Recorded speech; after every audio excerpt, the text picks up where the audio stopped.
Hello from Kingfisher, Oklahoma. Today we're going to look at 7 things from 1 Samuel 24 and 25. Well, number 1, as my friend Gabe pointed out, the chase is on. Saul's pursuing David and attempts to kill him still. 2, during this chase, he stops at the rest stop, which in this case means cave.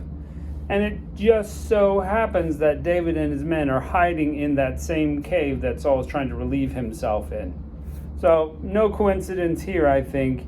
There's a chance for David to really show, will he take the opportunity and kill the king, which he's not supposed to be striking, or is he going to allow God to fight his battles for him and still show kindness?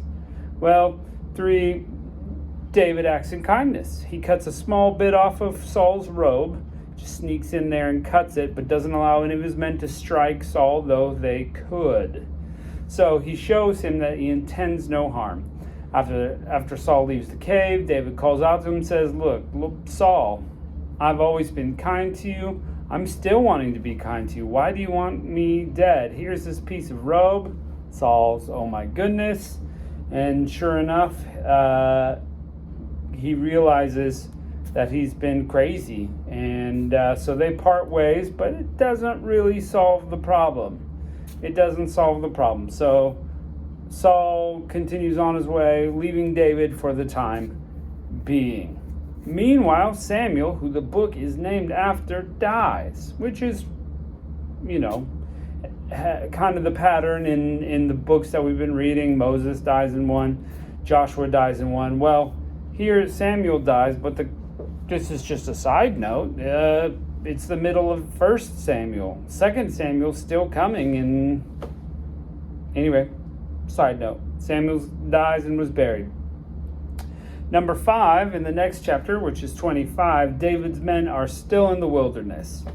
And they go to Nabal, who they've been neighbors with after Saul leaves. They've been neighbors with Nabal for a while, and ask for some sheep. A holiday's coming up. Would you provide us with some? And we've been protecting you in the wilderness. We haven't taken any of your stuff. So wouldn't it be nice if you just gave us these few sheep? But Nabal refuses, and not only that, he insults David. So now David's mad. So he's marching down to kill Nabal and perhaps everyone. And we find out Nabal means this man of Belial, this foolish man. Folly is with him. And of course, this is not going to go well. Except, number 6, Nabal has a wise wife who loads up some food, a lot of food to be fair, and goes out and intercepts David, who's marching with 400 men ready to destroy everything, and humbles herself and says, please accept this on behalf of my family and I. That way, they don't die. So she averts the crisis. However, when she tells Nabal the news of what happened, his heart becomes as a stone with him, and he's frozen up for 10 days, and then finally God strikes him dead. So pretty incredible. 1, don't be a fool like Nabal. 2, if you're in a rough situation, humble yourself like Abigail does. Try to work out a solution. Don't be crazy like Nabal. And then down the road, number 7, we find that David scoops her up after the mourning period and makes her his wife. So let's jump into it. Chapter 24. Now when Saul... Hold on just a minute.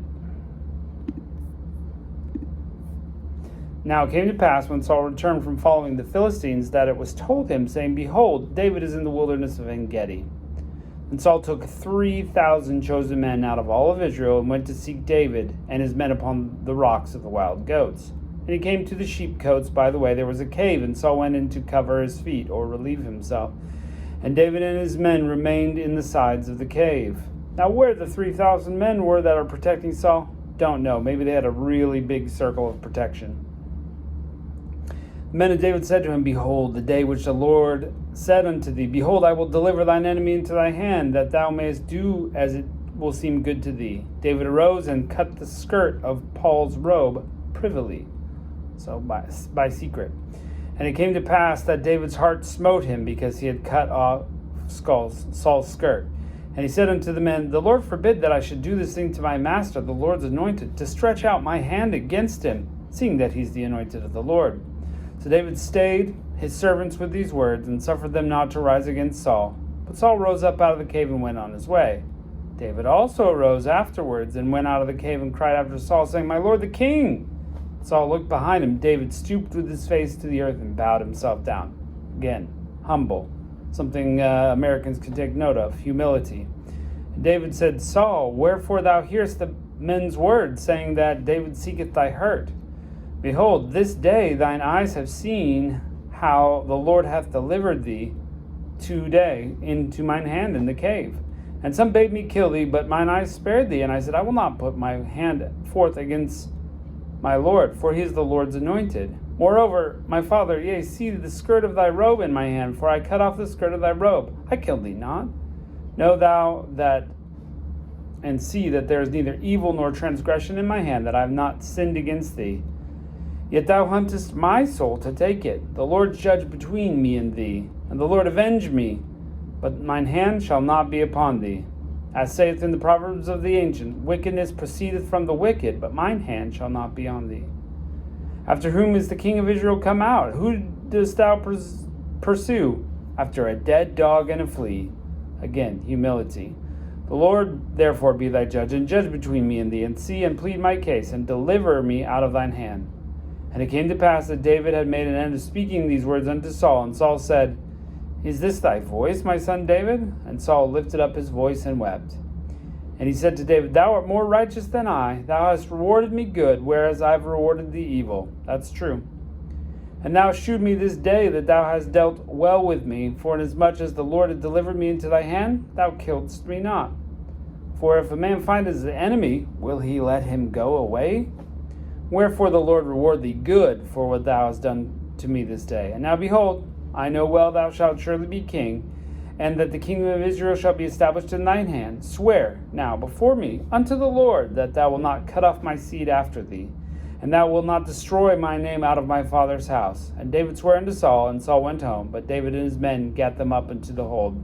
So again, swearing not to kill his line off. And we already know that David promised Jonathan that they would still be friends. So there's no intent from David there to wipe them all out. Chapter 25. And Samuel died, and all the Israelites were gathered together and lamented him, and buried him in his house at Ramah. And David arose and went down in the wilderness of Paran.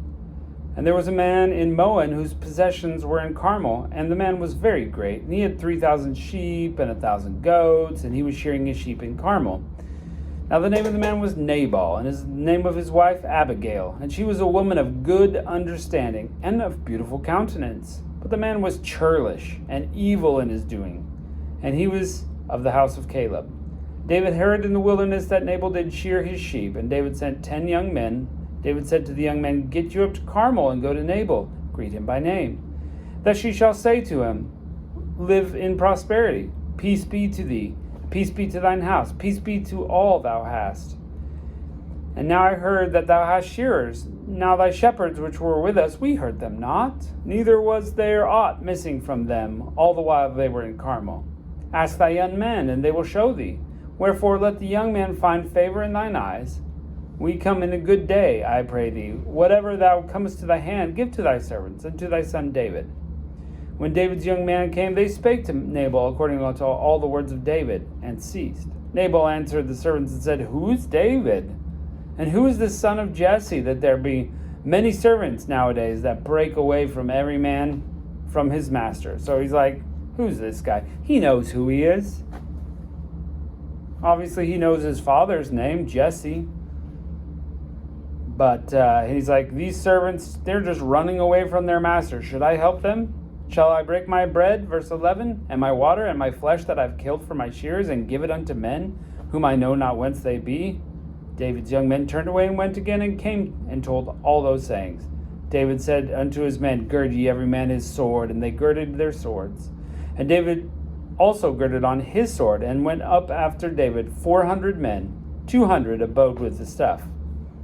Well, one of the young men told Abigail, Nabal's wife, saying, Behold, David sent messengers out of the wilderness to salute our master, and he railed on them. the men were very good unto us, and we were hurt not, neither missed we anything as long as we were conversant with them, and when we went into the fields. And they were a wall to us both night and day, all the while we were keeping the sheep. Now, therefore, know and consider what thou wilt do, for evil is determined against our master and against all his household, for he is such a son of Belial that a man cannot speak to him. He's worthless. Then Abigail made haste and made 200 loaves and 2 bottles of wine, and 5 sheep already dressed, and 5 measured of parched corn, and 100 clusters of raisin, and 200 cakes of figs, and laid them on asses. I love how it sounds like, oh, she's just going to whip up 200 loaves of bread. Well, either they had a really big kitchen and a lot of help, or this took a while. She said unto her servants, Go on before me, behold, I come after you. But she told not her husband Nabal. And it was so, as she rode on the ass, that she came to the covert on the hill, and behold, David and his men came down against her, and she met them. Now David said, Surely I have in vain kept all that this fellow hath in the wilderness, so that nothing was missed in all that pertained unto him.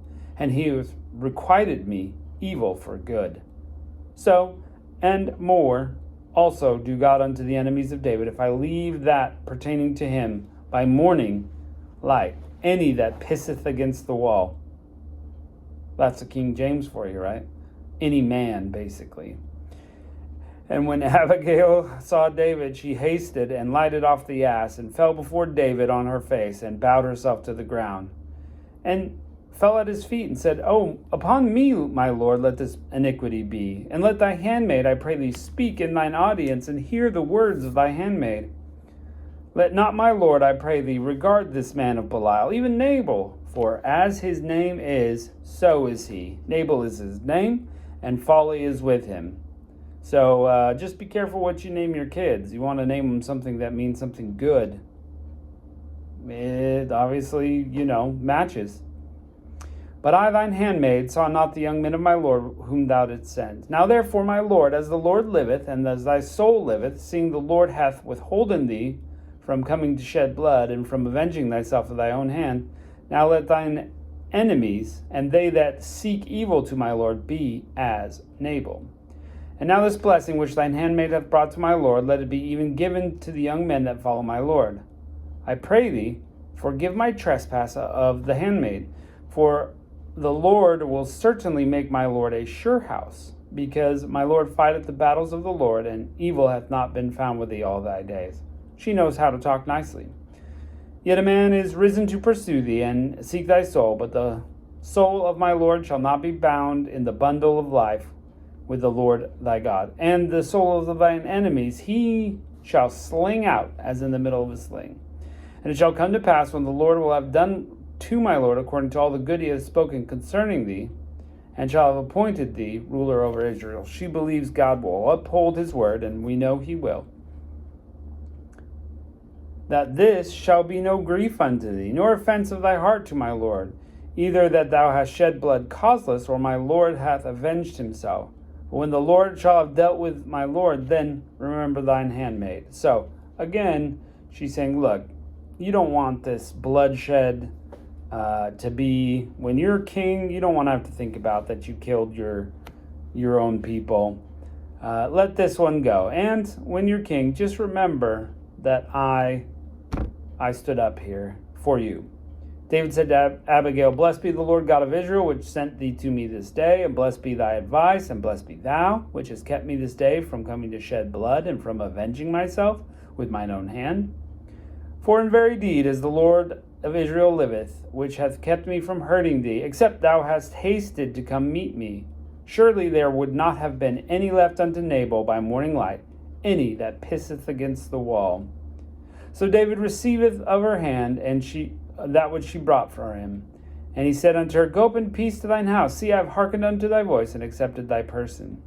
And Abigail said to Nabal, and behold, came to Nabal, and behold, he had a feast in his house, like the feast of a king. And Nabal's heart was very merry within him, for he was drunken. Wherefore she told him nothing less or more until the morning. But it came to pass in the morning, when the wine had gone out of Nabal, and his wife told him all these things, that his heart died within him, and he became as a stone. And it came to pass about 10 days after that the Lord smote Nabal, that he died. And when David heard that Nabal was dead, he said, Blessed be the Lord, that hath pleaded the cause of my reproach from the hand of Nabal, and kept his servant from evil. For the Lord hath returned the wickedness of Nabal upon his own head. And David sent and communed with Abigail to take her to him as a wife. And when the servants of David were come to Abigail to Carmel, they spake unto her, saying, David has sent thee to take thee to him as a wife. And she arose, bowed on her face to the earth, and said, Behold, let thy handmaid be a servant to wash the feet of the servants of my Lord. And Abigail hasted and arose and rode upon an ass with 5 damsels of hers that went after her. And she went to the messenger with the messengers of David, and became his wife.